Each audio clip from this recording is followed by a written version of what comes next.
নির্বাচন নিয়ে আলোচনা হলেও কথা হয়নি বিরোধী দলের অংশগ্রহণ নিয়ে। ইইউ প্রতিনিধির সঙ্গে পররাষ্ট্র প্রতিমন্ত্রীর বৈঠক। মানবাধিকার ও গণমাধ্যমের স্বাধীনতা নিয়ে উদ্বেগ। নৌ প্রতিমন্ত্রীর সঙ্গে মার্কিন রাষ্ট্রদূতের বৈঠক। আগ্রহ জানিয়েছেন বাংলাদেশে বিনিয়োগের। রাজনৈতিক প্রেক্ষাপট নিয়ে নেই নেতিবাচক মনোভাব, জানালেন খালিদ মাহমুদ। বাংলাদেশ থেকে আরও জনশক্তি নিতে আগ্রহী ইতালি। রোমে প্রধানমন্ত্রী শেখ হাসিনার সঙ্গে 3 মন্ত্রীর বৈঠক। নেপালকে সৈয়দপুর বিমানবন্দর ব্যবহারের আহ্বান। ডেঙ্গু আক্রান্তের স্বাস্থ্য অধিদপ্তরের প্রতিদিনের হিসেবে গোজামিল। রিপোর্ট থেকে বাদ যাচ্ছে অনেক হাসপাতাল। এক মিরপুর অঞ্চলেই হিসেবে নেই 5টির। সেপ্টেম্বরের শেষে কিংবা অক্টোবরের শুরুতে পদ্মা সেতুর উপর দিয়ে চলবে ট্রেন। উদ্বোধন করবেন প্রধানমন্ত্রী। 1.5 বছরে মুখ থুবড়ে পড়েছে bus route rationalisation.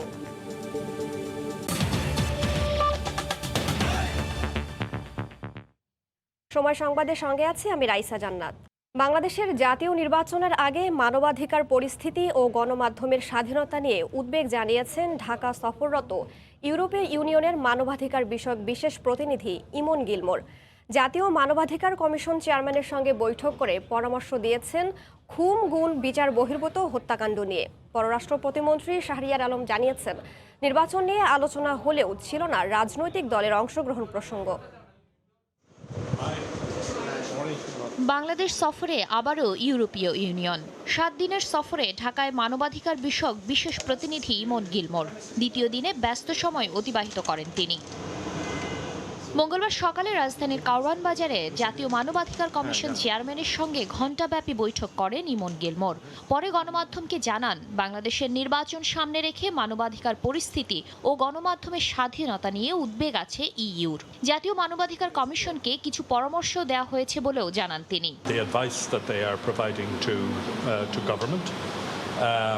There are issues that we have discussed relating to the environment in the country for civil society organisations, for media. These are areas that are of some concern to us. Commission chairman জানান, শুধু নির্বাচন নয়, সার্বিক মানবাধিকার পরিস্থিতি নিয়ে আলোচনা হয়েছে। নির্বাচন নিয়ে যে দু একটি ঘটনা আপনারা যেগুলো দেখছেন সেগুলো নিয়ে কথা হয়েছে, কারণ ওনারা তো এগুলো খবর নিয়েই তো আসেন। আমাদের সবাইকে সচেতন হয়ে এগুলোকে বন্ধ করতে হবে, যাতে করে আমাদের দেশের ইমেজ খাটো না হয়। মঙ্গলবার দুপুরে রাষ্ট্রীয় অতিথি ভবন পদ্মায় পররাষ্ট্র প্রতিমন্ত্রীর সঙ্গে বৈঠকে বসেন ইমন গিলমোর। এখানেও 1 ঘণ্টার বৈঠক শেষে দুজনেই মুখোমুখি হন গণমাধ্যমের। ইইউ নির্বাচন পর্যবেক্ষণ সম্পর্কে বিশেষ প্রতিনিধি বলেন, শুধু নির্বাচন নয়, পূর্ববর্তী ও পরবর্তী পরিস্থিতিও পর্যবেক্ষণ করে সংস্থাটি। We look not just at what happens on the day of voting. We also look at the pre-election environment, who can participate, the situation of political parties, situation of political debate, situation of the media. Shahriar Alam জানান, নির্বাচন নিয়ে আলোচনা হলেও ছিল না রাজনৈতিক দলের অংশগ্রহণ প্রসঙ্গ। We have discussed about election, but no, we haven't discussed about how to bring in other political parties. It's as far as we are concerned, it's completely up to them. এর আগে মঙ্গলবার সকালে প্রধানমন্ত্রীর কার্যালয়ে ইমন গিলমোর সাক্ষাৎ করেন মুখ্য সচিব মোহাম্মদ তোফাজ্জল হোসেন মিয়ার সঙ্গে। শাতিলা শারমিন, সময় সংবাদ, ঢাকা। ডিজিটাল সিকিউরিটি অ্যাক্ট নিয়ে উদ্বেগ জানিয়েছে ইইউ মানবাধিকার বিষয়ক প্রতিনিধি দল। আগামী সেপ্টেম্বরে আইনটির সংশোধন হচ্ছে এবং জাতীয় সংসদে এটি পাশ হবে বলে প্রতিনিধি দলকে আশ্বস্ত করা হয়েছে বলে জানান আইনমন্ত্রী। সচিবালয়ে মন্ত্রী অ্যাডভোকেট আনিসুল হকের সঙ্গে প্রায় 1 ঘণ্টার বৈঠক হয় ইউরোপীয় ইউনিয়নের মানবাধিকার বিষয়ক বিশেষ প্রতিনিধি ইমন গিলমোরের। পরে আইনমন্ত্রী বলেন, ডিজিটাল সিকিউরিটি আইনের যে সংশোধনী আসছে এতে সাংবাদিকরা খুশি হবেন। এছাড়া ডাটা প্রোটেকশন অ্যাক্ট ও শ্রম আইন এবং শ্রম অধিকার নিয়েও কথা হয় ইমন গিলমোরের সঙ্গে। প্রধান নির্বাচন কমিশনার এবং নির্বাচন কমিশনার নিয়োগ আইনের মাধ্যমে বর্তমান কমিশনার নিয়োগপ্রাপ্ত হয়েছেন বলে প্রতিনিধি দলকে জানানো হয়েছে। ইইউ মানবাধিকার বিষয়ক প্রতিনিধি দল এই আইনের প্রশংসা করেছেন বলেও জানান আইনমন্ত্রী।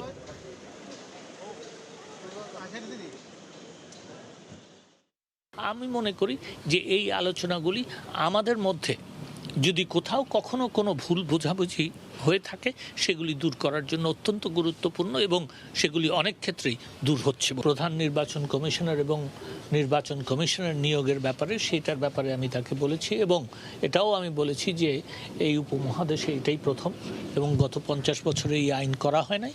এই নির্বাচন কমিশন এই আইনের আলোকেই নিয়োগপ্রাপ্ত হয়েছেন। তো আপনারা ওনার কথা শুনেছেন, উনি অফকোর্স এটা জেনেও উনি বলেছেন যে it is a very big step. নির্বাচন সামনে রেখে সংঘাতের প্রস্তুতি নিচ্ছে বিএনপি, সীমান্ত দিয়ে আনা হচ্ছে অস্ত্র, এমনটাই দাবি করেছেন আওয়ামী লীগের সাধারণ সম্পাদক ওবায়দুল কাদের। রাজধানীতে এক মতবিনিময় সভায় তিনি বলেন, আওয়ামী লীগ সংঘাত মুক্ত, সুষ্ঠু, অবাধ ও শান্তিপূর্ণ ভোট চায়। আগামী নির্বাচন পর্যন্ত তারা মাঠে থাকবেন বলেও জানান ওবায়দুল কাদের। জাতীয় নির্বাচনকে কেন্দ্র করে বিএনপি সংঘাতের প্রস্তুতি নিচ্ছে বলে অভিযোগ করেছেন আওয়ামী লীগ নেতারা। তবে এ বিষয়ে বিএনপিকে কোনো ছাড় দেওয়া হবে না বলেও হুঁশিয়ার করেন তারা। শোকের মাসের কর্মসূচি ঠিক করতে মঙ্গলবার সকালে রাজধানীর বঙ্গবন্ধু এভিনিউতে সহযোগী সংগঠনগুলোর সঙ্গে মতবিনিময় সভা ডাকে আওয়ামী লীগের সাধারণ সম্পাদক ওবায়দুল কাদের। সভায় যোগ দেন দলের শীর্ষ নেতারা। এ সময় ওবায়দুল কাদের নেতাদের উদ্দেশ্যে বলেন, কোনো পাল্টাপাল্টি কর্মসূচি নয়, নির্বাচন পর্যন্ত সতর্ক অবস্থায় মাঠে থাকবে আওয়ামী লীগ, কারোর সঙ্গে কোনো আপোষ হবে না বলেও জানান তিনি বলেন, জনগণের উপর বিএনপির আস্থা নেই, তাদের উদ্দেশ্য ক্ষমতায় যাওয়া নয়, শেখ হাসিনা সরকারের পতন ঘটানো, যা কখনোই সম্ভব নয়। সংঘাত আমরা করব না, আমরা মাঠে সতর্ক থাকব। সংঘাত যারা করতে আসে তাদেরকে প্রতিহত করব। সীমান্তের এপার থেকেও খবর পাচ্ছি অস্ত্র কিনছে তারা। চাঁপাইনবাবগঞ্জ তাদের একটা অস্ত্র সরবরাহের একটা ঘাঁটি, আগ্নেয়াস্ত্র এনে মজুদ করছে। তারা জানে জনশক্তি কোনো শক্তি নয়, তারা মনে করে অস্ত্র শক্তি হলো আসল শক্তি। এদিকে সচিবালয় তথ্যমন্ত্রী ডক্টর হাসান মাহমুদ বলেন, বিএনপির নিজেদের মধ্যেই সংকট তৈরি হয়েছে, আন্দোলনের নামে সহিংসতা করলে সরকার ব্যবস্থা নেবে। দেশে কোনো সংকট নেই, বিএনপি একটি সংকট তৈরি করার চেষ্টা করছে। আমরা এখনো চাই বিএনপি শান্তিপূর্ণভাবে সমাবেশ করুক, কিন্তু সহিংসতা সরানোর জন্য অপচেষ্টা হয় তাহলে সেটার বিরুদ্ধে সরকার ব্যবস্থা গ্রহণ করবে, আমাদের দলও বসে থাকবে না। আগামী সেপ্টেম্বর অক্টোবর মাসে মুক্তিযুদ্ধের পক্ষে শক্তিকে সঙ্গে নিয়ে শেখ হাসিনা সরকারের বিজয়ের লক্ষ্যে মাঠে নামবে আওয়ামী লীগ। রোজিনা রোজি, সময় সংবাদ, ঢাকা। বিএনপি কিছুদিন বিদেশিদের পেছনে ছুটেছে, কিন্তু তত্ত্বাবধায়ক সরকারের দাবিতে কেউ সায় দেয়নি, এমন মন্তব্য করেছেন প্রধানমন্ত্রীর বেসরকারি শিল্প ও বিনিয়োগ বিষয়ক উপদেষ্টা সালমান এফ রহমান। ইতালিতে দোহার নবাবগঞ্জ প্রবাসীদের সংবর্ধনা অনুষ্ঠানে বক্তব্য রাখেন তিনি। আগামীতে শেখ হাসিনার অধীনে সংবিধান অনুযায়ী নির্বাচন হবে বলেও মন্তব্য করেন সালমান এফ রহমান। বলেন, যারা বিভিন্ন অজুহাতে ভোটে আসতে চান না তারা দেশের মাটিতে ভোট হতে দেবেন না, এটা সম্ভব নয়। নির্বাচন সামনে রেখে মানুষের কাছে ভোট চাওয়ার পাশাপাশি নেতাকর্মীদের ঐক্যবদ্ধ থাকার আহ্বান জানান সালমান এফ রহমান। বিএনপি আর জামাত, ওনারা আপনারা জানেন কিছুদিন বিদেশিদের পিছনে অনেক ঘোরাঘুরি করলেন। ওনাদের আশা ছিল যে বিদেশিরা এসে জননেত্রী শেখ হাসিনাকে সরাই দিবে আর ওনাদেরকে ক্ষমতায় বসাই দিবেন। অত সোজা না। যখন দেখলো কি সেটা সম্ভব না, সেটা হচ্ছে না, যখন বিদেশিরা ওনাদের এই দাবি, তত্ত্বাবধায়ক সরকারের যে দাবি, এই দাবিতে যখন দেখলো যে কোনো বিদেশি সরকার তাদেরকে সমর্থন করছে না, এটা শোনার পরে বিএনপির মহাসচিব হঠাৎ উনি বললেন যে না, আমাদের বিদেশি দরকার নাই, আমাদের সাথে বাংলাদেশের মানুষ আছে। তো এতদিন আপনারা বিদেশির পিছনে কেন ঘোরাঘুরি করতেছিলেন? বাংলাদেশে বিনিয়োগে আগ্রহ প্রকাশ করেছে যুক্তরাষ্ট্র। সকালে সচিবালয়ে নৌ প্রতিমন্ত্রী খালিদ মাহমুদ চৌধুরীর সঙ্গে দেখা করে মার্কিন রাষ্ট্রদূত পিটার হাস আগ্রহের কথা জানান। মাতারবাড়ি ও পায়রা সমুদ্র বন্দর সহ বিভিন্ন খাতের উন্নয়নে বিনিয়োগের জন্য যুক্তরাষ্ট্রের প্রতি আহ্বান জানিয়েছেন নৌ প্রতিমন্ত্রী। তিনি বলেন, দেশটির সঙ্গে বাংলাদেশের সম্পর্ক অনেক ভালো এবং বর্তমান রাজনৈতিক প্রেক্ষাপটে তাদের কোনো নেতিবাচক মনোভাব নেই। বাংলাদেশের দক্ষিণে পায়রা সমুদ্র বন্দরের সুযোগ সুবিধা বাড়াতে বেশ কয়েকটি উন্নয়ন প্রকল্প চলমান রয়েছে। নেওয়া হয়েছে দেশীয় রিজার্ভের টাকায় তৈরি বাংলাদেশ অবকাঠামো উন্নয়ন তহবিল থেকে 11,000 কোটি টাকার এসব উন্নয়ন প্রকল্প। পুরোপুরি নির্মাণ কাজ শেষ হলে দক্ষিণ এশিয়ার বড় ইকোনমিক জোন হবে দেশের অন্যতম এই সমুদ্র বন্দর পায়রা। অন্যান্য বন্দর থেকে এখানে ব্যয়ও প্রায় 30% কম হবে। অপরদিকে বাংলাদেশের দক্ষিণে নির্মীয়মান মাতারবাড়ি গভীর সমুদ্র বন্দরের অপারেশনাল কার্যক্রম 2026 সালের মধ্যেই চালু করার লক্ষ্যে নানা উদ্যোগ চলমান রয়েছে। এমন পরিস্থিতিতে এসব বন্দরসহ বাংলাদেশের নৌখাতের উন্নয়নে আগ্রহ দেখিয়েছে মার্কিন যুক্তরাষ্ট্র। মঙ্গলবার সকালে ঢাকায় নিযুক্ত মার্কিন রাষ্ট্রদূত পিটার হাস নৌপরিবহন প্রতিমন্ত্রী খালিদ মাহমুদ চৌধুরীর সঙ্গে বৈঠক করেন। এ সময় তিনি চট্টগ্রাম বন্দরের সাম্প্রতিক নানামুখী উন্নয়নের প্রশংসা করেছেন জানিয়ে নৌ প্রতিমন্ত্রী বৈঠক শেষে সাংবাদিকদের বলেন, বাংলাদেশের নৌখাতের উন্নয়নে বিনিয়োগের আগ্রহ মার্কিন যুক্তরাষ্ট্রের। কোন কোন খাতে বিনিয়োগ করার সুযোগ আছে সে বিষয়ে পিটার হাস সুনির্দিষ্ট প্রস্তাব চেয়েছেন বলে জানান প্রতিমন্ত্রী। খালিদ মাহমুদ এ সময় বলেন, মাতারবাড়ি ও পায়রা সমুদ্র বন্দর সহ বিভিন্ন খাতে বিনিয়োগ করতে যুক্তরাষ্ট্রের প্রতি আহ্বান জানানো হয়েছে। ওনারা খুবই আগ্রহী। বাংলাদেশের যে সার্বিক পরিবেশ, তারা আমেরিকার বিনিয়োগের ব্যাপারে আগ্রহী আছে। কোথায় কিভাবে বিনিয়োগ করা যাবে সেই ব্যাপারে তিনি চাইছেন যে কি ধরনের বিনিয়োগ আমরা করতে পারি। তা আমরা হয়তো পরবর্তীতে আমাদের বিভিন্ন সংস্থাগুলোর সঙ্গে কথা বলে এই ধরনের একটা প্রস্তাবনা আমরা তাদের কাছে দিব। যুক্তরাষ্ট্রের এমন আগ্রহ থেকেই দেশটির সঙ্গে বাংলাদেশের সম্পর্ক কতটা ইতিবাচক অনুধাবন করা যায় মন্তব্য করে প্রতিমন্ত্রী আরও জানান, নির্বাচন কিংবা দেশের বর্তমান রাজনৈতিক প্রেক্ষাপটে তাদের কোনো নেতিবাচক মনোভাব নেই। আমেরিকা আমাদের এখানে বিনিয়োগের ব্যাপারে বা আমাদের দেশের এগিয়ে যাওয়ার ক্ষেত্রে যে তারা যে আগ্রহ আছে, এই সব আগ্রহের মধ্য থেকে বোঝে নেওয়া যায় যে তাদের সঙ্গে আমাদের সম্পর্কটা কিরকম আছে। আমরা মাঠে যে কথাগুলো শুনছি বা মানে আলোচনা হচ্ছে, বাস্তব কার্যক্রমের সঙ্গে কিন্তু এগুলোর কোনো মিল দেখছি না। আমেরিকা আমাদের দেশের উন্নয়নের জন্য খুবই আগ্রহী এবং তিনি এখানে ব্যাপক আগ্রহ প্রকাশ করে গেলেন। প্রধানমন্ত্রী যে দেশ পরিচালনা করতেছেন, এই যে এগিয়ে নিয়ে যাচ্ছেন, সেটার প্রশংসা তিনি করলেন। পায়রা বন্দরের উন্নয়নে বন্দরের চেয়ারম্যানের সঙ্গে যুক্তরাষ্ট্রের পক্ষ থেকে যোগাযোগ করা হবে বলেও জানান নৌপরিবহন প্রতিমন্ত্রী। প্রসূন আশিস, সময় সংবাদ, ঢাকা। ইতালিতে জাতিসংঘের খাদ্য ও কৃষি সংস্থা FAOর সদর দফতরে উদ্বোধন করা হলো বঙ্গবন্ধু শেখ মুজিব কক্ষ। সোমবার স্থানীয় সময় বিকেলে রোমের সংস্থাটির সদর দফতরে এই কক্ষ উদ্বোধন করেন প্রধানমন্ত্রী শেখ হাসিনা। তিনি বলেন, জাতিসংঘের খাদ্য ও কৃষি সংস্থার সদর দফতরের ভেতরে একখণ্ড বাংলাদেশ প্রতিষ্ঠা পেল। রোম প্রতিনিধি হাসান মাহমুদকে সঙ্গে নিয়ে ইতালি থেকে আরও জানাচ্ছেন দেবাশিস রায়। 194টি দেশের খাদ্য ও কৃষি সংক্রান্ত নানা ইস্যুতে নেতৃস্থানীয় ভূমিকা পালন করে থাকে জাতিসংঘের বিশেষায়িত সংস্থা ফুড অ্যান্ড এগ্রিকালচারাল অর্গানাইজেশন বা FAO, যার সদর দপ্তর অবস্থিত ইতালির রাজধানী রোমে।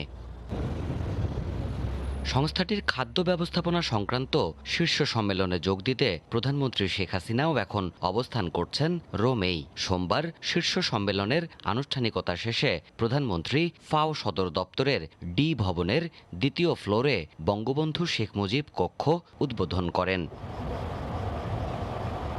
খাদ্য ও কৃষি সংস্থার মহাপরিচালক কিউ দঙ্গিউয়ের উপস্থিতিতে এই কক্ষ উদ্বোধন করে প্রধানমন্ত্রী সংক্ষিপ্ত বক্তব্য রাখেন। সংশ্লিষ্ট সবাইকে ধন্যবাদ জানিয়ে তিনি বলেন, জাতির পিতার পরামর্শেই FAOর সদস্য হয়েছিল Bangladesh. Bangladesh became a member of FAO in 1973 under the guidance of our father of the nation, Bangabandhu Sheikh Mujibur Rahman. His lifelong mission was to free our people from oppression, poverty and hunger. Found homage to his memory as we officially open this room that bears his name. সরকার প্রধান বলেন, সদর দপ্তরে এই মুজিব কক্ষের মাধ্যমে একখণ্ড বাংলাদেশ এখানে প্রতিষ্ঠা পেল। নিজেদের খাদ্য নিজেরাই উৎপাদন করে তা প্রয়োজনে রপ্তানি করার সক্ষমতা বাংলাদেশ অর্জন করবে বলেও প্রত্যাশা সরকার প্রধানের। আমরা আমাদের দেশে আমাদের মানুষের জন্য খাদ্য নিরাপত্তা নিশ্চিত করা, তাদের বাসস্থানের ব্যবস্থা, তাদের চিকিৎসার ব্যবস্থা, শিক্ষার ব্যবস্থা, অর্থাৎ মৌলিক চাহিদাগুলি পূরণ করে আমাদের দেশকে জাতির পিতা বঙ্গবন্ধু শেখ মুজিবুর রহমান যেভাবে চেয়েছিলেন যে বাংলাদেশ হবে ক্ষুধা দারিদ্র্যমুক্ত উন্নত সমৃদ্ধ দেশ, সেভাবে আমরা দেশকে গড়ে তুলতে চাই।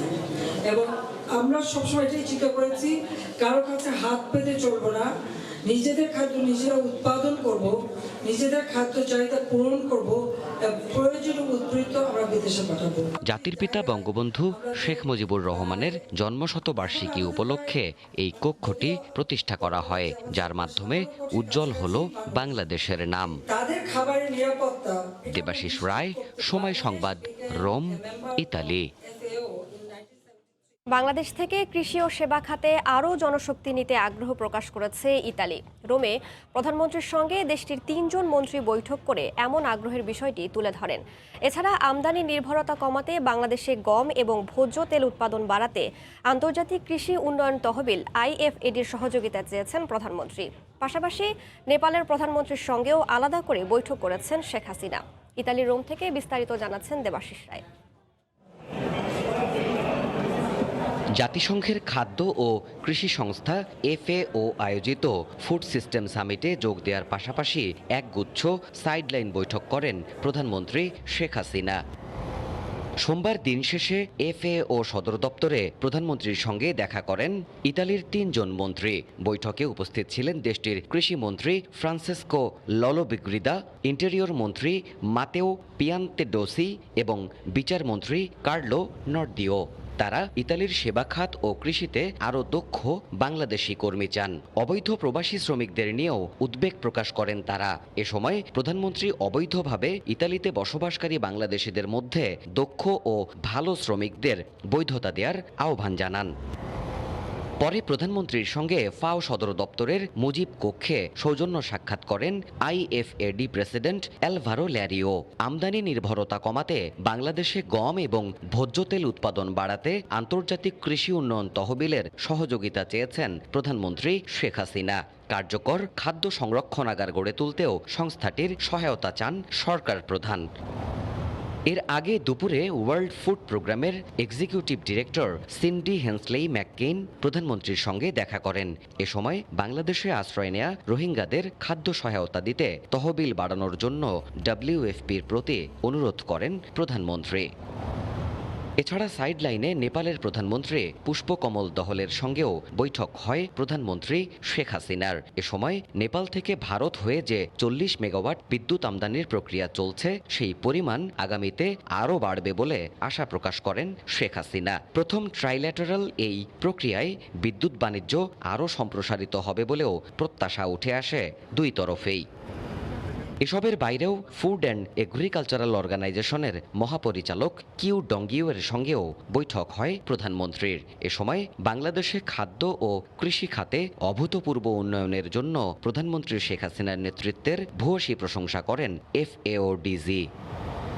দেবাশিস রায়, সময় সংবাদ, রোম, ইতালি। সফরের দ্বিতীয় দিনেও ইতালিতে ব্যস্ত সময় পার করছেন প্রধানমন্ত্রী শেখ হাসিনা। ইইউভুক্ত দেশগুলোতে নিযুক্ত বাংলাদেশের রাষ্ট্রদূতদের নিয়ে বৈঠক করেছেন তিনি। এছাড়া দেশটির প্রধানমন্ত্রী জর্জিয়া মেলোনির সঙ্গে দ্বিপাক্ষিক বৈঠকের পাশাপাশি নাগরিক সংবর্ধনাতেও অংশ নেবেন প্রধানমন্ত্রী। রোম থেকে আরও জানাচ্ছেন দেবাশিস রায়। প্রধানমন্ত্রী শেখ হাসিনার এবারের যে ইতালি সফর, সেই ইতালি সফরে ফুড অ্যান্ড এগ্রিকালচারাল অর্গানাইজেশনের যে আনুষ্ঠানিকতাগুলো ছিল সেগুলোতে তিনি সোমবার অংশগ্রহণ করেছেন এবং আজ আমি যে জায়গাটিতে দাঁড়িয়ে আছি এই মুহূর্তে সেটি হচ্ছে প্রধানমন্ত্রীর ইতালির রোমে আবাসস্থল।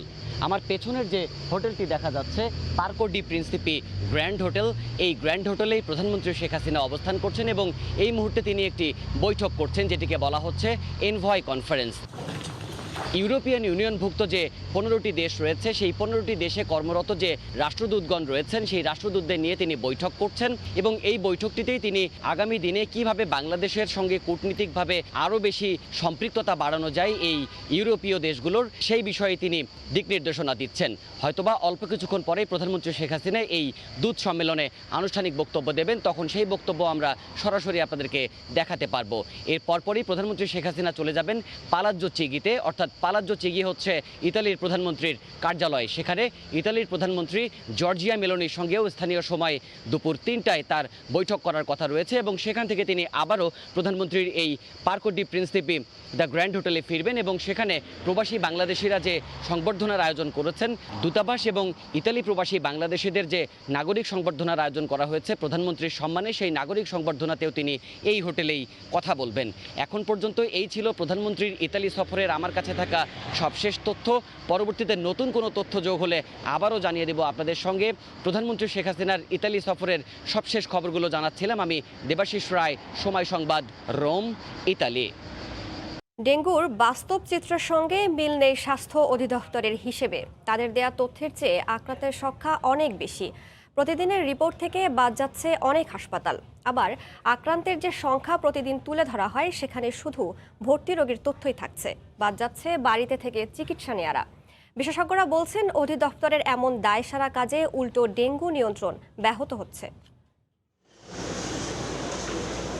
এটি রাজধানীর মিরপুরে মার্কস মেডিকেল কলেজ হাসপাতালের একটি ওয়ার্ড। 9 জন রোগীর সবাই ডেঙ্গুতে আক্রান্ত। মঙ্গলবার এই হাসপাতালে ভর্তি রোগীর সংখ্যা 18। হাসপাতালটির দাবি চলতি মাসে প্রায় 2000 ডেঙ্গু রোগী সেবা নিয়েছে এই হাসপাতালে। অথচ স্বাস্থ্য অধিদপ্তরের যে হিসাব, সেখানে 51টি বেসরকারি হাসপাতালের ভর্তি রোগীর তথ্য দেয়া হলেও নেই মার্কস হাসপাতালের নাম। মিরপুরের আল হেলাল, পল্লবী ইসলামী ব্যাংক কিংবা কাজীপাড়ায় এক্সিম ব্যাংক হাসপাতাল কোনোটাই নেই অধিদপ্তরের এই তালিকায়। অথচ তথ্য বলছে এসব হাসপাতালে জুলাই মাসেই ডেঙ্গু রোগীর সংখ্যা ছিল সহস্রাধিক। তবুও তারা অধিদপ্তরের নজরের বাইরে। 2019 সালে ওরা ঠিক মতো মনিটর করেছিল, দেখা গেছে, কিন্তু কালকে আমি ফোন করলাম যে এতদিন হলে কেন কিছু আসে না। আমরা রিপোর্ট সব সংগ্রহ করে রাখতেছি। কতজন আপনার ডেঙ্গু রোগী এই মাসে কেমন হয়েছিল? এ মাসে 2000 মতো অলরেডি হয়ে গেছে। এবার আসা যাক অন্য হিসেবে। সোহরাওয়ার্দী হাসপাতালের চিত্র এটি। ভর্তি রোগীর হিসাব থাকলেও তথ্য বলছে এখানে প্রতিদিন বহির্বিভাগে জ্বর নিয়ে রোগী আসছে 2 শতাধিক, যার মধ্যে 40 থেকে 60 ভাগ অর্থাৎ 80 থেকে 120 জন ডেঙ্গু পজিটিভ। এর মধ্যে ভর্তি হচ্ছে মাত্র 10 ভাগ। তার মানে একটি হাসপাতাল থেকেই প্রতিদিন 70 থেকে 80 জন ডেঙ্গু রোগী থাকছে হিসেবের বাইরে। প্রতিদিন প্রায় 1 থেকে 150 রোগী আমরা দেখি ডেঙ্গু। আউটডোর থেকে হয়তো আমরা 15 থেকে 20 জন রোগী প্রতিদিন আউটডোর থেকে ভর্তি হয়, কিন্তু ম্যাক্সিমাম রোগী কিন্তু আসলে ভর্তি হয় ইমার্জেন্সি দিয়ে। বিশেষজ্ঞরা বলছেন যেখানে প্রায় মহামারী রূপ নিচ্ছে ডেঙ্গু, সেখানে আংশিক তথ্য দিয়ে এমন অবস্থা মোকাবেলা প্রায় অসম্ভব। পাশাপাশি এতে ফুটে উঠছে স্বাস্থ্য খাতের অব্যবস্থাপনার চিত্র। এডিস মশা এবং ডেঙ্গু দুটোর তথ্যই আমাদের খুব দরকার এবং দুটোকে একসাথে করে আমাদের ব্যবহার করা দরকার। তুলনামূলকভাবে মানুষের বেশি ক্ষতি না করে, সেটা আর্থিক ক্ষতি এবং জীবনের ক্ষতি, আমরা এটা নিয়ন্ত্রণ করতে পারবো। আবার হাসপাতাল তথ্য দেয় না এমন অজুহাতে কোনো দিন 30 থেকে 35টি হাসপাতালের তথ্য দিয়েই গোটা ঢাকার চিত্র তুলে ধরে স্বাস্থ্য অধিদপ্তর। রাশেদ লিমন, সময় সংবাদ, ঢাকা। সেপ্টেম্বরের শেষে কিংবা অক্টোবরের শুরুতে পদ্মা সেতুর উপর দিয়ে ট্রেন চলাচল উদ্বোধন করবেন প্রধানমন্ত্রী শেখ হাসিনা। মাওয়া থেকে ঢাকা অংশের কাজ ইতোমধ্যে 81% শেষ হয়েছে বলেও জানান তিনি। সকালে রেল লিংক প্রকল্পের কাজ পরিদর্শন করে একথা জানান তিনি। একই সঙ্গে মন্ত্রী জানান 1 আগস্ট থেকে চালু হবে বন্ধ থাকা ঢাকা নারায়ণগঞ্জ লাইনে ট্রেন চলাচল। এবার সত্যি হতে যাচ্ছে কমলাপুর রেল স্টেশন থেকে ট্রেনে চড়ে পদ্মা সেতু পাড়ি দেওয়ার স্বপ্ন। সেই লক্ষ্যে চলছে মহা কর্মযজ্ঞ। মাওয়া থেকে ভাঙ্গা পর্যন্ত ইতোমধ্যে প্রস্তুত ট্রেন চলাচলে। এখন চলছে ঢাকা থেকে মাওয়া অংশের কাজ। এ অংশের কাজও প্রায় 81% শেষ। ইতোমধ্যে প্রায় সম্পন্ন হয়েছে কমলাপুরে টার্মিনাল স্টেশন নির্মাণের কাজ। নারায়ণগঞ্জের ফতুল্লা থেকে মুন্সিগঞ্জের সিরাজদিখান পর্যন্ত 16 কিলোমিটার উড়াল লাইনেও বসে গেছে রেল স্লিপার। আর 4টি বড় সেতুর সবগুলোই নির্মাণ শেষ। ঢাকা থেকে মাওয়া অংশের কাজ পরিদর্শনে মঙ্গলবার সকালে গ্যাংকারে চড়ে রওনা হন রেলমন্ত্রী সহ প্রকল্প সংশ্লিষ্টরা। এ সময় পদ্মা রেল সংযোগ প্রকল্পের কাজের জন্য বন্ধ থাকা ঢাকা নারায়ণগঞ্জ রেল লাইনও পরিদর্শন করেন মন্ত্রী। পরে নারায়ণগঞ্জ রেল স্টেশনে যাত্রা বিরতি দেন তারা। এ সময় পদ্মা সেতু রেল সংযোগ প্রকল্প পরিচালক জানান সেপ্টেম্বরে ট্রায়াল রানের জন্য প্রস্তুতি নিচ্ছেন তারা। ঢাকা থেকে ভাঙ্গা পর্যন্ত প্রায় আমাদের 82 কিলোমিটার রেলপথের মধ্যে প্রায় আমাদের 79 কিলোমিটার এটা আমাদের স্থাপিত হয়ে গেছে। মাত্র আমাদের 3 কিলোমিটারের মতো আমাদের অবশিষ্ট আছে। আশা করি আগামী 1 মাসের মাসের মধ্যেই এই 3 কিলোমিটার রেল লাইন স্থাপিত হয়ে গেলে ঢাকা থেকে মাওয়া হয়ে ভাঙ্গা পর্যন্ত সরাসরি আমাদের সংযুক্ত হবে পুরাতন রেল লাইনের সাথে। আশা করি আমরা সেপ্টেম্বরের মধ্যে একটা ট্রায়াল রান করতে পারব। এ সময় মন্ত্রী জানান, সেপ্টেম্বরের শেষে কিংবা অক্টোবরের শুরুতে ঢাকা থেকে ফরিদপুরের ভাঙ্গা পর্যন্ত ট্রেন চলাচল উদ্বোধন করবেন প্রধানমন্ত্রী। আমরা আশা করছি যে ঢাকা থেকে ভাঙ্গা পর্যন্ত এটি আগামী সেপ্টেম্বরের শেষে অথবা অক্টোবরের প্রথমের দিকে আমাদের মাননীয় প্রধানমন্ত্রী সুবিধাজনক যে সময়, সেই সময় আমরা উদ্বোধন করব। আগামী 1 আগস্ট থেকে ঢাকা নারায়ণগঞ্জের যে আমাদের রেল চলাচল এতদিন যেটা বন্ধ ছিল, সেটি আমরা আবার চালু করতে যাচ্ছি। ঢাকা নারায়ণগঞ্জ রুটের বিদ্যমান মিটার গেজ রেল লাইন তুলে ফেলে নতুন করে ডুয়েল গেজ ডাবল লাইন নির্মাণ প্রকল্প দ্রুত শুরু হবে বলেও জানান মন্ত্রী। নাজমুস সালেহী, সময় সংবাদ, ঢাকা। মুখ থুবড়ে পড়েছে বাস রুট রেশনালাইজেশনের পরীক্ষামূলক সেবা। মাত্র 1.5 বছরে 3টে রুটেরই বেহাল দশা। চাহিদা থাকলেও নেই বাস। সংশ্লিষ্টরা বলছেন, অবৈধ রুটের বাসের কারণে লাভ হচ্ছে না নগর পরিবহনের। অনেক আগ্রহ নিয়ে যুক্ত হলেও ব্যবসা গুটিয়ে নিচ্ছে সহযোগী বাস কোম্পানিগুলো। ধ্রুব ব্যানার্জির রিপোর্ট, ছবি তুলেছেন খলিলুর রহমান। চলছে নগর পরিবহনের 22 নম্বর রুটের বাস। গন্তব্য ঘাটারচর, মোহাম্মদপুর, কাউরান বাজার, যাত্রাবাড়ি হয়ে ডেমরা, স্টাফ কোয়ার্টার। বাসটি একে একে ছেড়ে যাচ্ছে প্রতিটি বাস স্ট্যান্ড, তবে নেই যাত্রীর দেখা। রাজধানীতে গণপরিবহনের এমন চিত্র বিরল। একই রুটের অন্যান্য বাসে যাত্রী থাকলেও খালি নগর পরিবহন। যাত্রীরা জানান, প্রথমে অনেকগুলো বাস দিয়ে শুরু হলেও দিনে দিনে কমছে বাসের সংখ্যা, ফলে যাত্রীদের আস্থা হারাচ্ছে এই সেবা। অনেকক্ষণ দাঁড়ানো ছিলাম, ঠিক আছে, কাউন্টারে বলে যে এখন আর কাউন্টার নাই, যে কোনো জায়গায় দাঁড়ালে পাবে। এই গাড়ির সংখ্যা বাড়ালে আমাদের যাত্রী যারা আমরা আছি গাড়িতে যাতায়াত করি, আমাদের এটা ভোগান্তিটা কমবে। মানে আমি একটা ড্রাইভার, আমার নতুন না থাকলে তো আপনাকে 1000 টাকা 800 টাকা চাই, না থাকে আমি কিভাবে চালাবো গাড়িটা। বাস স্ট্যান্ডে গিয়ে সত্যতা মিলল এই অভিযোগের। 1 ঘন্টা অপেক্ষা করে এই রুটে দেখা মিলেছে মাত্র একটি বাসের। এরই মধ্যে নগর পরিবহনের সঙ্গে ব্যবসা গুটিয়ে নিচ্ছে সহযোগী বাস কোম্পানিগুলো। এবার নগর পরিবহনের বাস ডিপোতে সময় সংবাদ। এখানে ধরা দিল আরও ভয়াবহ চিত্র। কাগজে কলমে নগর পরিবহন হলেও অনেক বাসই অবৈধভাবে চষে বেড়াচ্ছে দেশের বিভিন্ন প্রান্ত। কথা ছিল এই বাসগুলো দাপিয়ে বেড়াবে রাজধানী, কিন্তু তা না হয়ে এই বাসগুলো জীর্ণশীর্ণ অবস্থায় পড়ে আছে রাজধানীর বিভিন্ন ডিপোতে। যেগুলো রাজধানীতে চলাচল করছে সেগুলোও চলছে বিশৃঙ্খলভাবে। বাস রুট রেশনালাইজেশন সার্ভিসের এমন দুরবস্থা কেন?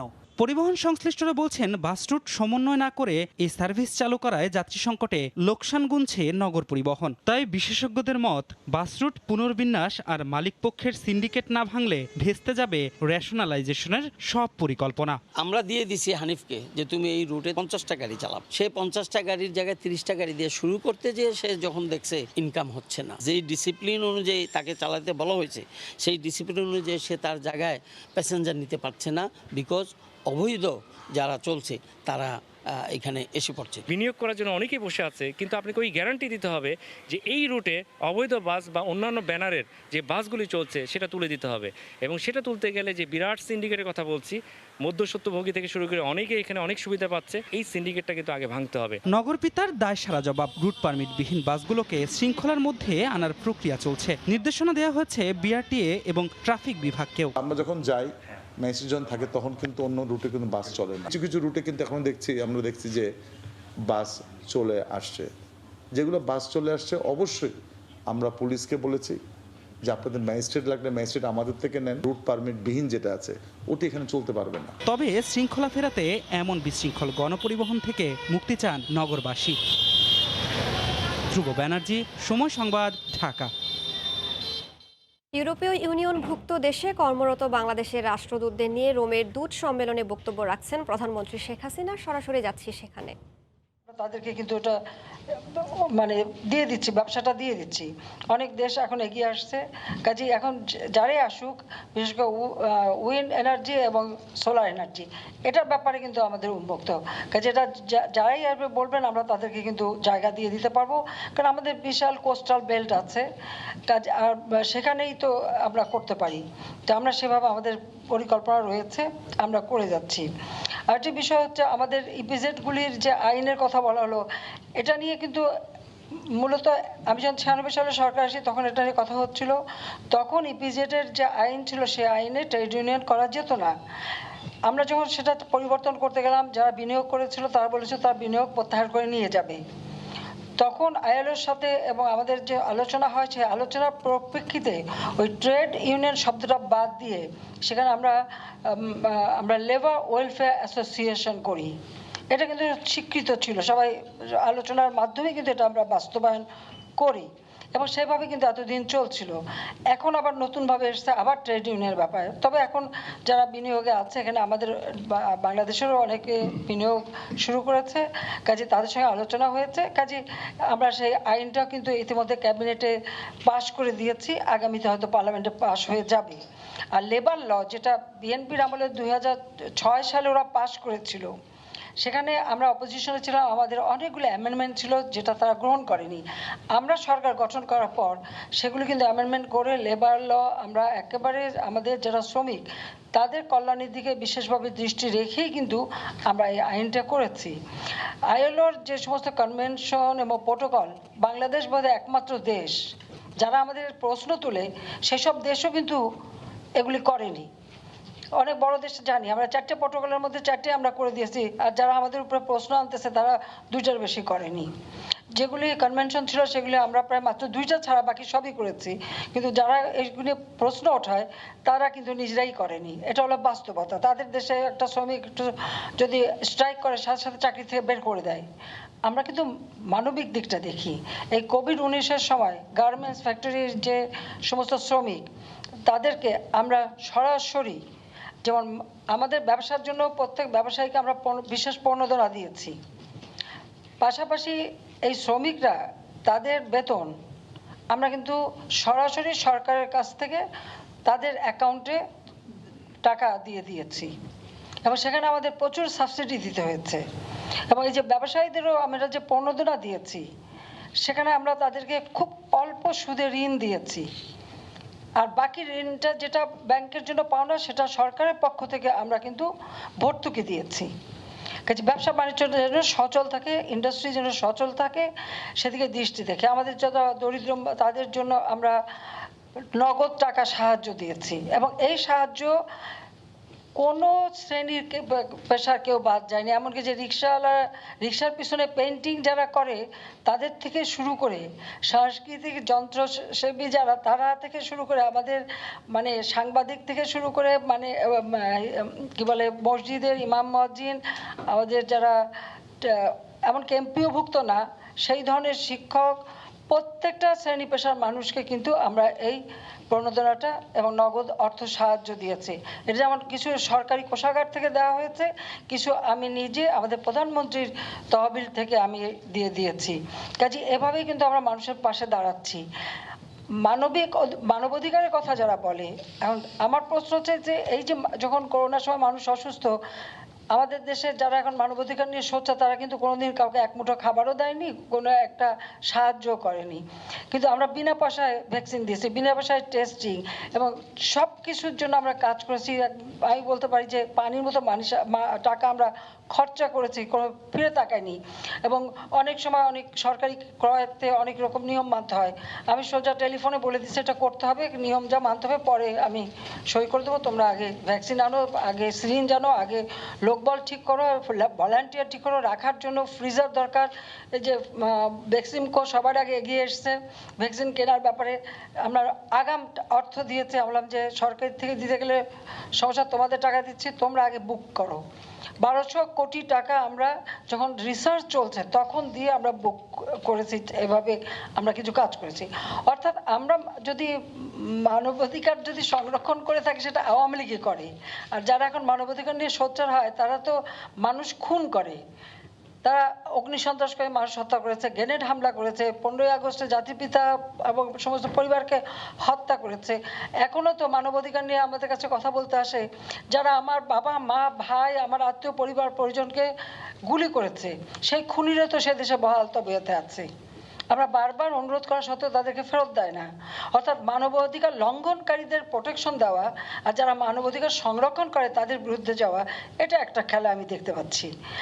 আজকে যদি মানবাধিকার আমরা যদি বিশ্বাসী না করতাম আর আমাদের যদি সেই মানবিক দিকগুলি না থাকতো, এই যে রোহিঙ্গাদের আমরা যে আশ্রয় দিয়েছিলাম, প্রথম কয়েকটা মাস তো আমাদের সম্পূর্ণ নিজেদের টাকাই তাদেরকে দেখতে হয়েছে। 40,000 মহিলা প্রেগনেন্ট ছিল, তাদের চিকিৎসার জন্য ফিল্ড হসপিটাল করে ডাক্তার, নার্স, ওষুধ, এবং এই ওষুধ আমাদের যত ফার্মাসিউটিক্যাল ইন্ডাস্ট্রি তারা বিনা পয়সা ওষুধ সাপ্লাই দিয়েছে। সারা বাংলাদেশ থেকে আমাদের বিশেষ করে আমাদের দলের লোকরাই ছুটে এসেছে, খাবার দাবার সব নিয়ে এসে তাদের পাশে দাঁড়িয়েছে। এভাবেই কিন্তু আমরা সাহায্য করে গেছি। আজকে আমাদের বিরুদ্ধে কিছু অপপ্রচারও চলছে, সেটাও আমি জানাতে চাই। এবং এটাই তো সব থেকে দুর্ভাগ্য যে শ্রমিকদের কল্যাণে সব থেকে বেশি কাজ যদি করে থাকে আমরা করেছি।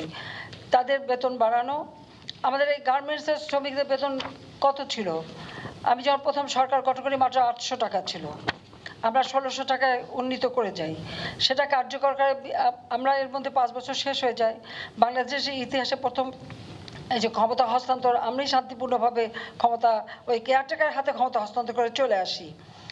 তারপর আমরা কি দেখেছি, 2006 সালে এটা কার্যকর হয়।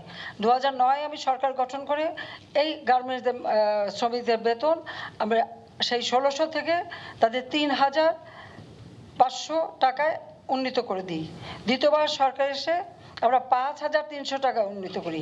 তৃতীয়বার এসে তাদের 8,300 টাকায় আমরা উন্নীত করেছি। এবং তাদের টিফিনের ভাতা, তাদের খাওয়া দাওয়া, তাদের মাতৃত্বকালীন ছুটি, তাদের ডে কেয়ার সেন্টার বাচ্চাদের জন্য সব ধরনের ব্যবস্থা তাদের জন্য মালিকরা করেছে এবং তাদেরকে মালিকদের সব রকমের সহযোগিতা আমরাই করেছি। বারবার অগ্নিকাণ্ড হতো, সেই অগ্নিকাণ্ড প্রতিরোধ করার জন্য যা যা করা দরকার সমস্ত ম্যাটেরিয়ালসের উপর থেকে ট্যাক্স তুলে দিয়ে তাদেরকে সেই সুযোগটা সৃষ্টি করে দিয়েছি। এরপরে যারা এদের দরদি হয় তা সেটা খুব প্রশ্নবিদ্ধ। এখানে আরেকটা জিনিস মনে রাখতে হবে যে আমাদের দেশের কিছু লোক অপরাধ করেছে, করে দেশ থেকে বেরিয়ে গেছে, কেউ সাজাপ্রাপ্ত আসামি আর অপরাধী যারা এখন বিদেশে অবস্থান করে তারা অনবরত আমাদের সরকারের বিরুদ্ধে, দেশের বিরুদ্ধে নানা ধরনের বদনাম করে বেড়ায়, বিভিন্ন জায়গায় চিঠিপত্র লেখে, চিঠিপত্র লিখে মানুষকে বিভ্রান্ত করে। আপনারা একটা জিনিস ভাবতে পারেন যে এরা কত টাকা, এই বিএনপি, আমি বিএনপির কথাই বলবো, বিএনপি যখন ক্ষমতায় ছিল কত টাকা দেশ থেকে তারা চুরি করেছে, কত টাকা তারা বিদেশে পাচার করেছে, যে আজকে বিদেশে যে বসে দেশের বিরুদ্ধে হাজার হাজার কোটি টাকা তারা খরচ করবার সক্ষমতা পাচ্ছে। কোত্থেকে পাচ্ছে? আমাদেরও তো দেশ ছেড়ে রিফিউজি হিসেবে থাকতে হয়েছে, আমাদের তো সে অভিজ্ঞতা আছে। তো আমাদের তো মানে নুন আনতে পান্তা ফুরানোর অবস্থা ছিল।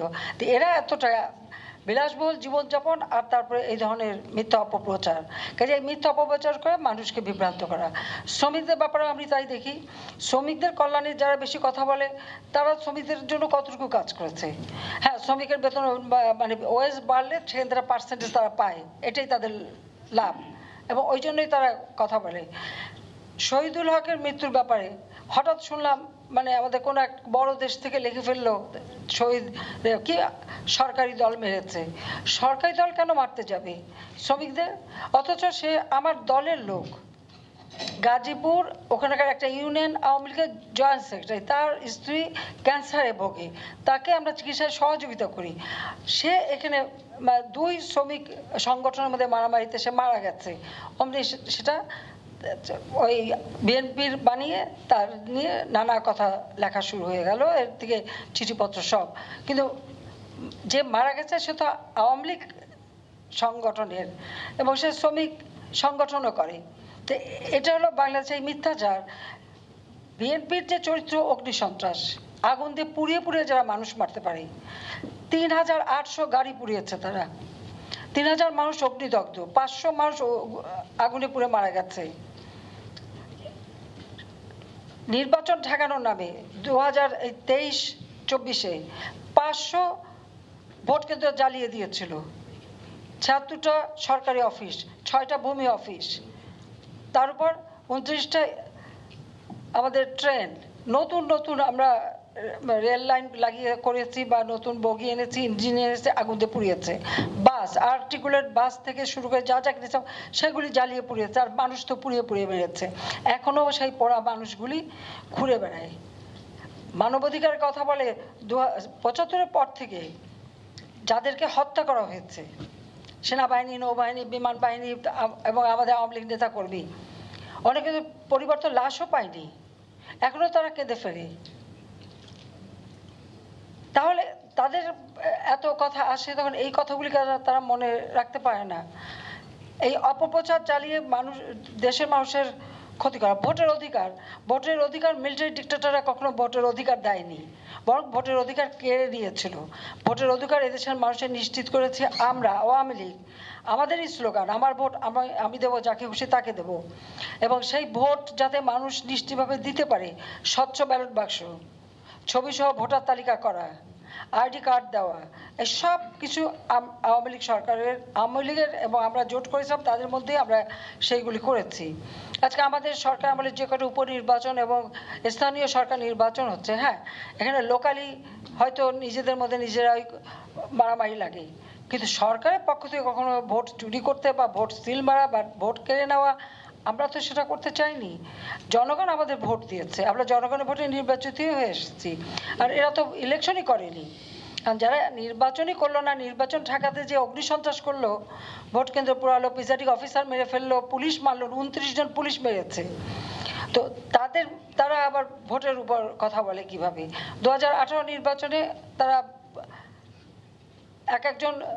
এক একটা সিটে 2 জন 3 জন করে নমিনেশন, যে যত টাকা দিতে পারে তার তত নমিনেশন। তারপরে একটা সময় নিজেদের মধ্যেই গোলমাল, তারা 12টার মধ্যেই ইলেকশন থেকে নিজেদেরকে উইথড্র করে নিল। তাহলে আবার ইলেকশনে কারচুপির প্রশ্নটা আসে কোত্থেকে? যখন তারা উইথড্রই করে চলে গেল, তো তাদের আবার কারচুপি হলো কোথা থেকে? আর কারচুপির মধ্য দিয়েই তো জিয়াউর রহমান তার ক্ষমতা দখল করেছে, তাকে অনুসরণ করেছে এরশাদ, তাকে অনুসরণ করেছে খালেদা জিয়া। ভোট চুরির দায়ে খালেদা জিয়াকে কিন্তু পদত্যাগ করতে হয়েছিল, বাংলাদেশের মানুষ ছেড়ে দেয় না, এই কথাটা মনে রাখবেন। 96 সালে 15 ফেব্রুয়ারি নির্বাচন হয়েছিল, সেই নির্বাচনে খালেদা জিয়া ভোট চুরি করেছিল বলে তখন আন্দোলন হয়। সেই আন্দোলনে মাত্র 1.5 মাসের মধ্যে 15 ফেব্রুয়ারি ভোট হলো, 30 মার্চ খালেদা জিয়া বাধ্য হয়েছিল পদত্যাগ করতে। এই একবার না, 2006 নির্বাচন 1,23,00,000 ভুয়া ভোটার দিয়ে সেই নির্বাচন, এবং সেই নির্বাচন কয়েকজন আনকন্টেস্টেড ডিক্লেয়ারও করলো। এরপরে এমার্জেন্সি, তারপরে তাকে সেই নির্বাচনও বাতিল। তো এই বিএনপির আমলে কিন্তু দুইটা নির্বাচন বাতিল হয়েছে, খালি ভোট চুরির অপরাধে। চুরি করলে আমাদের দেশের মানুষ তা মেনে নেয় না, এটাও মাথায় রাখতে হবে। কিন্তু সমস্যা হচ্ছে যে এই যে কিছু লোক যারা বিভিন্ন কারণে, দুর্নীতির কারণে হোক বা কোনো অপরাধ করে যারা চাকরি হারিয়েছে, দেশ বিদেশে তারা খুব বসে আছে, আমি জানি না এত অর্থ তারা কোত্থেকে পায়, এবং তারা বসে বসে এই সরকারের বিরুদ্ধে, বাংলাদেশের বিরুদ্ধে অপপ্রচার চালাতে থাকে।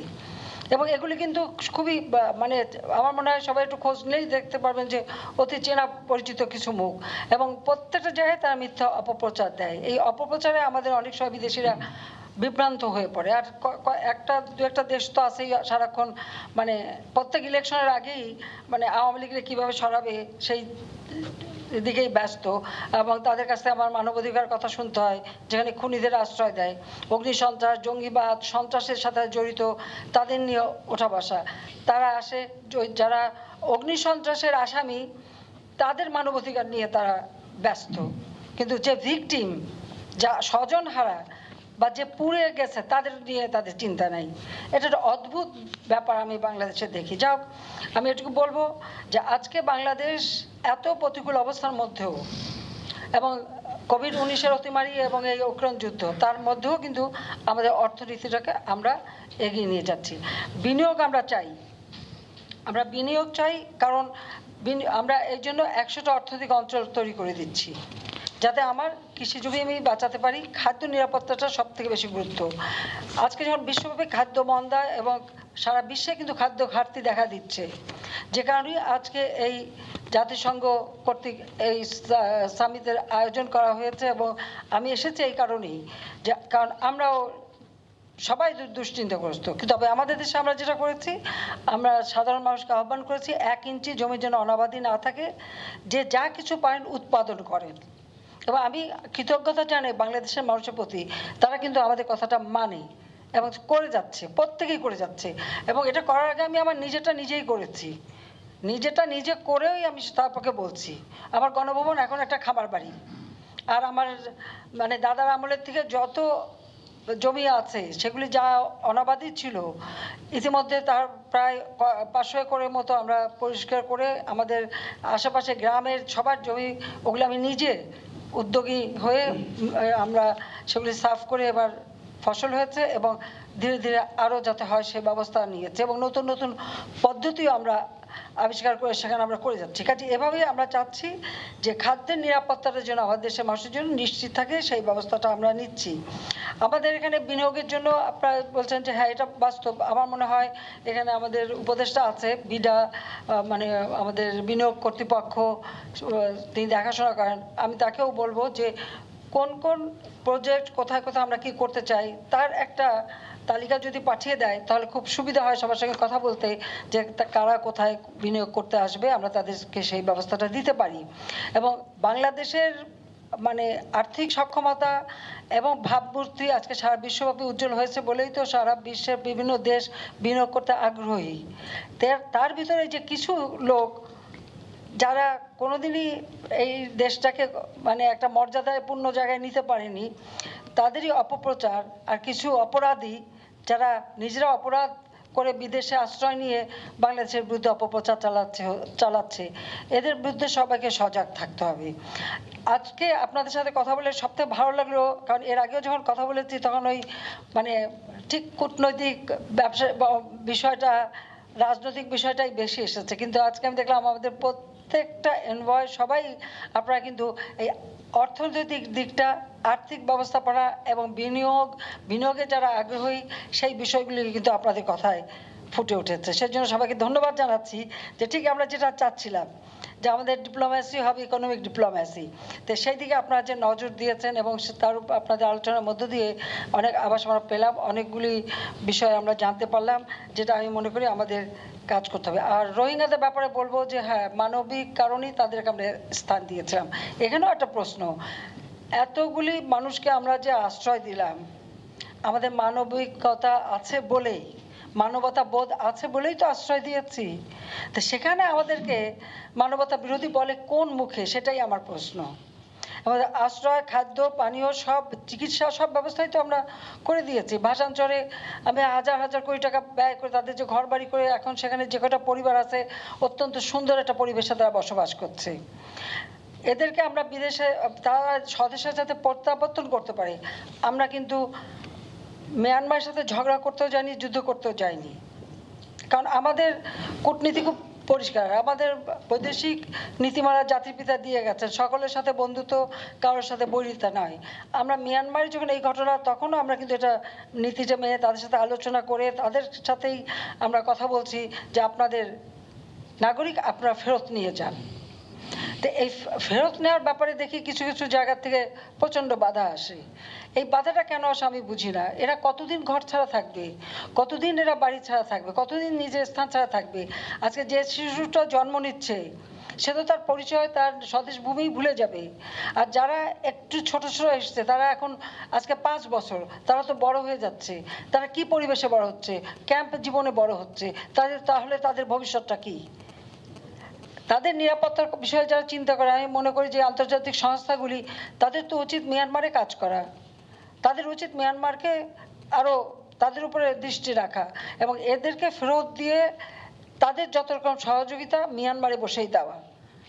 এবং সেক্ষেত্রে আমরা আমাদের নজরদারি রাখবো যাতে তাদের উপরে যদি কোনো কিছু হয় আমরাও দেখতে পারবো।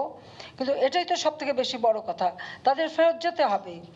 তারা নিজের দেশে তাদের ফেরত যেতে হবে, এটা আমাদের নিজের জন্যও দরকার। কারণ আমাদের দেশে কতদিন এদেরকে আমরা রাখতে পারি? আমার দেশের স্থানীয় লোকগুলি তো কষ্ট পাচ্ছে, আমারও ওই এলাকার সমস্ত উন্নয়ন বাধাগ্রস্ত হচ্ছে। কাজে সেদিক থেকে তারা যাতে চলে যেতে পারে এবং আমাদের তরফ থেকে সব জায়গায় এই কথাটাই বলা উচিত যে এরা রিফিউজি ছিল, আজকে তারা তাদের দেশে ফেরত যাবে, সে ফেরত যাওয়ার পরিবেশটা তৈরি করতে হবে, তাদেরকে ফেরত পাঠাতে হবে। এদেরকে আমাদের ঘাড়ে ফেলে রাখলে তো চলবে না এবং তাদের ভবিষ্যৎটাও তো নষ্ট হয়ে যাচ্ছে। এখানে অনেক শিক্ষিত লোক আছে, অনেক ব্যবসায়ী আছে, অনেকে আছে, আবার সাধারণ মানুষ আছে, গরিব মানুষ আছে, সব এরকম ক্যাম্পের মধ্যে কতদিন তারা থাকবে? এটা থাকা ঠিক না। আরেকটা বিষয় হচ্ছে জনগণের ভোটের অধিকার আওয়ামী লীগই নিশ্চিত করেছে। জনগণের মানব অধিকার বলতে আমি শুধু ওই যে মানে শারীরিক প্রতিরক্ষা না, তার খাদ্য নিরাপত্তা, চিকিৎসার ব্যবস্থা, শিক্ষার ব্যবস্থা, তার কর্মসংস্থানের ব্যবস্থা, সব ধরনের ব্যবস্থাই আমরা কিন্তু করেছি। আজকে দারিদ্র্যের হার 41 থেকে 18 ভাগে নামিয়ে এনেছি। হতদরিদ্র মাত্র 5 ভাগ আছে, সেটাও ইনশাল্লাহ থাকবে না। কোনো মানুষ ভূমিহীন থাকবে না।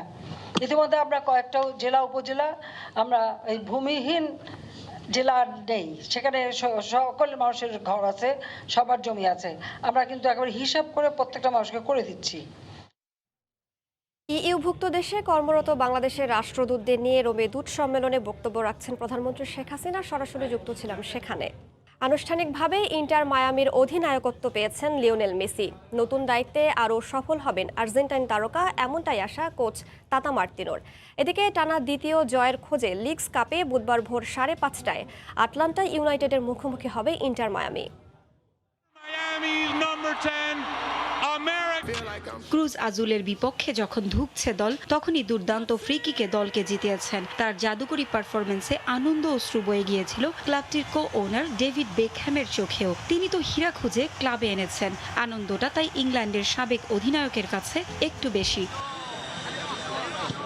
জয়ের আত্মবিশ্বাসে বলিয়ান মেসি দ্বিতীয় ম্যাচে মাঠে নামছেন আরও প্রস্তুত হয়ে। তার হাত ধরেই 11 ম্যাচ ও 2 মাসের খরা কাটিয়ে জয়ে ফিরেছে মায়ামি। আটালান্টা ইউনাইটেডের বিপক্ষে ম্যাচের আগে নতুন দায়িত্ব তুলে দেওয়া হলো তার কাঁধে। আনুষ্ঠানিকভাবে মেসির কাঁধে ক্লাবের অধিনায়কত্ব তুলে দেওয়া হয়েছে। বিষয়টি নিশ্চিত করেছেন কোচ তাতা মার্তিনো। নিয়মিত অধিনায়ক গ্রেগর চোটে পড়ে লম্বা সময়ের জন্য মাঠের বাইরে চলে গেছেন। নিজের সাবেক ক্লাবের বিপক্ষে জয়ের জন্য মুখে আছেন কোচ।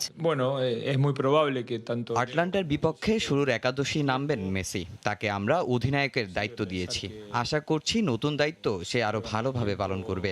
আটলান্টা ভালো দল, ওদের সঙ্গে আমার অনেক সুখের স্মৃতি আছে। আশা করছি এই ম্যাচেও সমর্থকদের জয় উপহার দিতে পারবো। আটালান্টা ইউনাইটেডের সঙ্গে বুস্কেটসেরও মাঠে নামার সবুজ সংকেত দিয়েছেন মার্তিনো। পারভিন আক্তার, সময় সংবাদ। এই ছিল সময় সংবাদের সঙ্গে থাকুন সময়ে।